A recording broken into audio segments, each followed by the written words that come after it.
Ele disse: há 11 dias de caminho desde Horeb, por el camino del monte Seir hasta Cades Barnea, que era o lugar aonde eles tinham que chegar. Havia então 11 dias de caminho. 11 dias. Pero esses 11 dias se tardaram, se levaram 40 anos. A Bíblia diz em Hebreus, não vou ler esta parte, vou ler outra coisa, pero para que você tenha referência, que aquele povo anduvo vagando em seu coração e em sua mente. O Salmo de número 106 disse assim, abra a Bíblia. Eu já havia lido este Salmo muitas vezes, pero ayer eu estava meditando temprano sobre isto, e eu quero compartilhar com vocês que é o que passou. Disse assim, Salmo 106. Dice, aleluia, dad graças ao Senhor porque é bueno, porque para sempre é sua misericórdia. Quem pode relatar os poderosos hechos del Senhor? Ou expressar toda a sua alabança? Bem-aventurados los que guardam el juicio, los que practicam a justiça em todo tempo. Bem-aventurados quienes?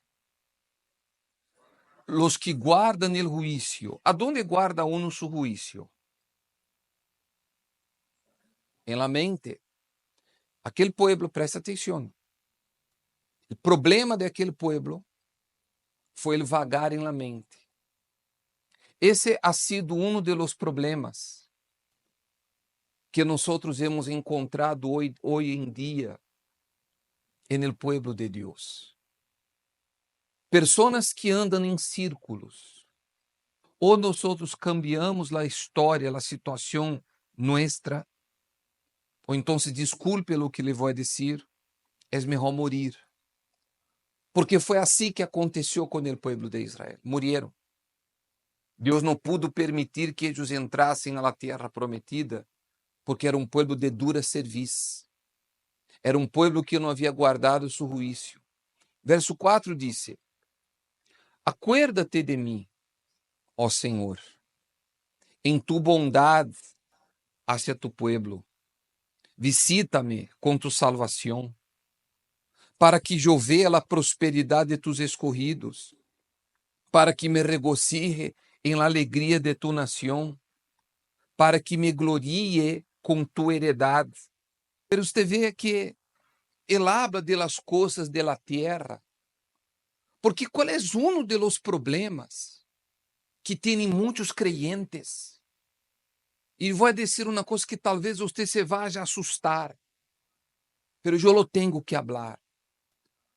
Muitos creyentes dizem assim, minha salvação é o mais importante. É certo, pero quando você mira para a vida de essa pessoa, você vê desgraça, você vê derrota, você vê miséria, você vê desânimo, você vê indisciplina, porque um cristiano verdadeiro é disciplinado. Você vê todo o que não condiz com a Bíblia. Aí surge uma pergunta. A salvação é algo fácil de alcançar? Não é verdade? Então, se uma pessoa não consegue solucionar os problemas mínimos da terra, como pode ela ter sua salvação? Como pode ela anhelar um dia viver no cielo? Se mientras ela estava aqui, ela não cuidou de coisas que eram pertinentes a um testemunho. Não é pertinente a uma vanidade, sino a um quê? Porque existem vanidades, ok? Eu quero ter uma casa com 12 habitações. Pode ser vanidade. Eu quero ter 8 carros. Pode ser vanidade. Eu quero ter 50 milhões de dólares em minha conta. Pode ser vanidade, porque nem sequer os vai ocupar. Pero dar um testemunho não é vanidade. Você me entende a diferença? Ou não entende a diferença? Como alguém que não cuida da própria vida pode querer cuidar da salvação? Vamos a ler de novo o versículo del 3 al 5 para que lhe quede mais claro. Ele diz: Bem-aventurados os que guardam o juízo, os que praticam a justiça, que em todo tempo. A justiça tem que ser praticada. Disse: acuérdate de mim, ó Senhor, em tu bondade hacia tu pueblo, visita-me com tu salvação. Bispo, pero aqui está a salvação, espera-me, é certo. Pero disse: para que eu vea a prosperidade de tus escorridos, para que me regocije, ou seja, me alegre em la alegria de tu nação, para que me glorie com tu heredade. Ou seja, ele está falando de prosperidade, e quando a Bíblia habla de prosperidade, prosperidade não significa solamente ter dinheiro. Dinheiro é uma pequena parte de uma vida próspera. Uma vida próspera é uma vida que produz frutos. Aquele povo, se você lê toda a história, o povo teve enfermedades, o povo teve pestes, o povo sofreu hambre, o povo padeceu.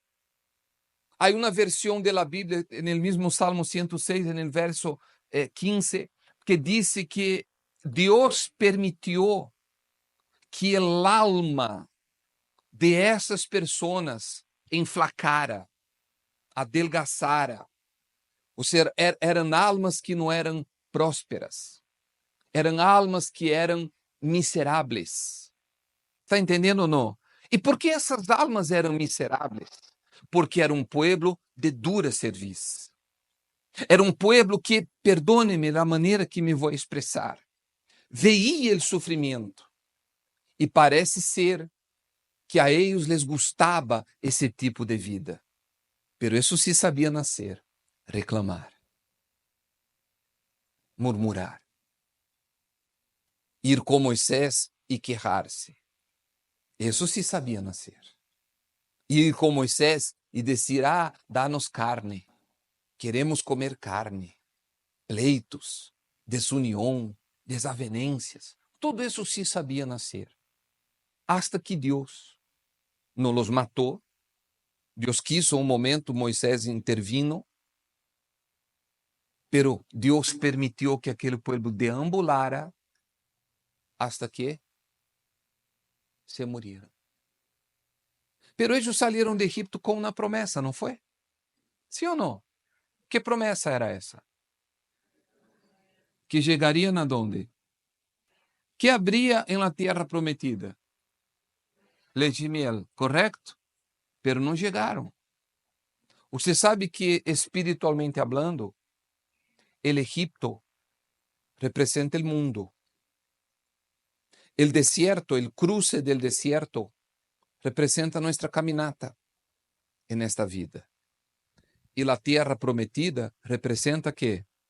El cielo, la salvación. Entonces, aquel pueblo no entró a la tierra prometida. Si trasladamos eso al mundo espiritual, aquel pueblo no entró en el cielo. No pude entrar en el cielo, haciendo un comparativo. Pero ¿por qué no pudieron entrar en el cielo?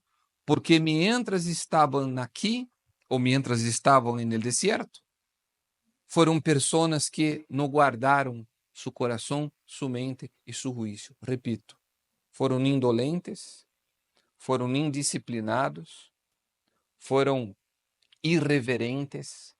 Irreverente significa a pessoa que não tem reverência por as coisas que são de Deus, e assim sucessivamente. Pero foi uma eleição. Foi uma eleição. Nadie nasce irreverente, nadie nasce indolente. Uma pessoa se vai volvendo, se vai tornando. Verso 6 diz, ele disse: Nosotros hemos pecado como nossos padres, hemos hecho iniquidade.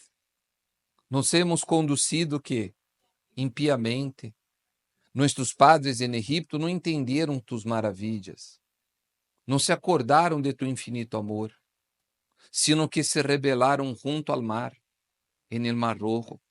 No obstante, lo salvó por amor de su nombre, para manifestar su poder.